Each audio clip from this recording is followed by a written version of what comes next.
छत्तीसगढ़ के गौरेला पेंड्रा मरवाही जिले के एक गांव में एक बहुत ही बेहद अमानवीय और शर्मनाक मामला सामने आया है, जहां पर एक विधवा महिला के साथ 3 लोगों ने न सिर्फ मारपीट की बल्कि उसको अर्धनग्न करके पूरे गांव में घुमाया, साथ ही उसके चेहरे पर गोबर भी पोत दिया। पूरा मामला आपको बताते हैं। दरअसल में पेंड्रा थाना क्षेत्र के खोडरी चौकी के ग्राम रानी झाप में एक परिवार रहता है। 1 साल पहले महिला का पति का देहांत हो गया था और वहीं पर 35 साल की महिला है और कुछ दिनों बाद गाँव के ही एक 35 वर्षीय युवक हरि प्रसाद राठौर के साथ प्रेम प्रसंग उसका शुरू हो गया, अवैध संबंध भी हो गए और ये मामला चलता रहा। क्योंकि दोनों के बीच प्रेम प्रसंग दिन पर दिन गहराता रहा तो आखिरकार उन दोनों ने 29 अक्टूबर को गांव छोड़ दिया, गांव से भाग गए और मध्य प्रदेश के शहडोल जिले में एक गांव है मालाचुआ, वहां पर दोनों रहने लगे। तो 29 अक्टूबर से लेकर के 3 महीने तक लगभग वो वहीं रहे। उसके बाद 23 जनवरी यानी शुक्रवार के दिन दोनों वापस लौटे।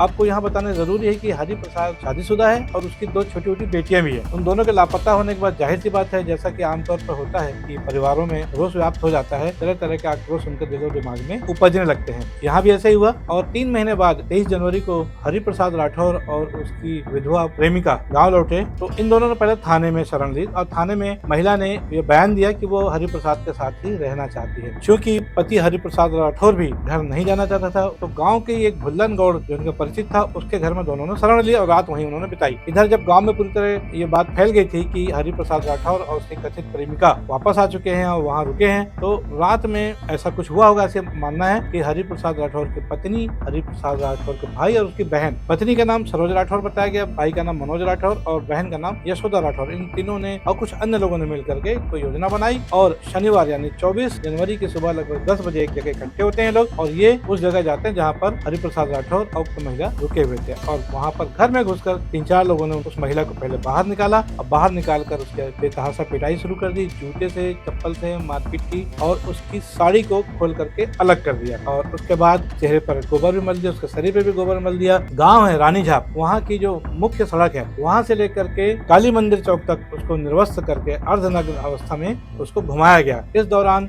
ये जो मारपीट करने वाले लोग थे, इन्होंने एक तरह से नारे भी लगाए। उन्होंने कहा किसी के घर तोड़ने की सजा क्या होती है, सोच लो देख लो। एक तरह से उन्होंने अन्य लोगों को एक संदेश भी देने का प्रयास किया। बहरहाल इसके बाद कुछ लोगों ने हिम्मत की और जो पीड़िता है उसके कुछ परिजन और गांव के ही कुछ लोग, जिनमें अमर सिंह धुर्वे और दशरथ विश्वकर्मा भी है, इन लोगों ने बीच बचाव किया और पीड़ित महिला की जो कि लगातार चीख रही थी, रहम की भीख मांग रही थी, मारपीट से बचाने के लिए मदद की गुहार भी लगा रही थी, कुछ लोगों ने उसको आखिर उसके चंगुल से छुड़ाया। लेकिन तब तक काफी देर हो गई थी। मारपीट के बाद महिला को काफी चोटें भी आ गई थी। किसी ने पुलिस थाने में खबर की, पुलिस आई और महिला को उपचार के लिए उसके बयान के लिए थाने ले गई। थाना ले जाने के बाद चूंकि महिला ने बताया कि उसके साथ किन लोगों ने मारपीट की है, तो तीनों आरोपियों के खिलाफ मामला दर्ज किया गया। यानी हरि प्रसाद राठौर की पत्नी सरोज राठौर, भाई मनोज राठौर और बहन यशोदा राठौर के खिलाफ मामला दर्ज कर लिया गया। अब सवाल यह है कि मामला दर्ज करने के बाद तीनों को जमानत देकर वहीं छोड़ दिया गया। तो ये जो मसला है गांव में चर्चा का विषय भी बना हुआ कि आखिर कैसे हो सकता है सर, एक इतना संवेदनशील मामला है, एक अमानवीय कृत्य है जिसमें एक विधवा महिला को पूरे गांव में अर्धनग्न करके घुमाया गया और उसके बाद पुलिस ने अपराध तो दर्ज किया लेकिन उसको थाने से जमानत दे दी, मुचलका दे दिया गया। तो ये बात लोगों को नागवार गुजरी, इसमें तरह तरह की बातें भी हो रही है। तो इस मामले में हमें कानूनी पक्ष से जो हमको जानकारी मिली उसमें यह है कि ऐसे मामले जिनमें 7 साल से कम की सजा का प्रावधान होता है, उन मामलों में पुलिस को अधिकार होता है कि वो थाने से आरोपियों को जमानत दे दे। तो इसी के आधार पर शायद उनको दे देगा। लेकिन थाना प्रभारी खोडरी चौकी के सौरभ सिंह उन्होंने कहा कि ये मामला बेहद संवेदनशील है। हमने प्रारंभिक जांच में उनको जमानत तो दे दी, लेकिन इसकी संवेदनशीलता को देखते हुए इसको सेंसिटिव मोड पर रख रहे हैं और उसमें महिला के बयान लेकर के और भी बयान लिए जाएंगे और गवाही होगी। उसके बाद एक बार फिर कुछ आगे कार्रवाइयाँ की जा सकती हैं।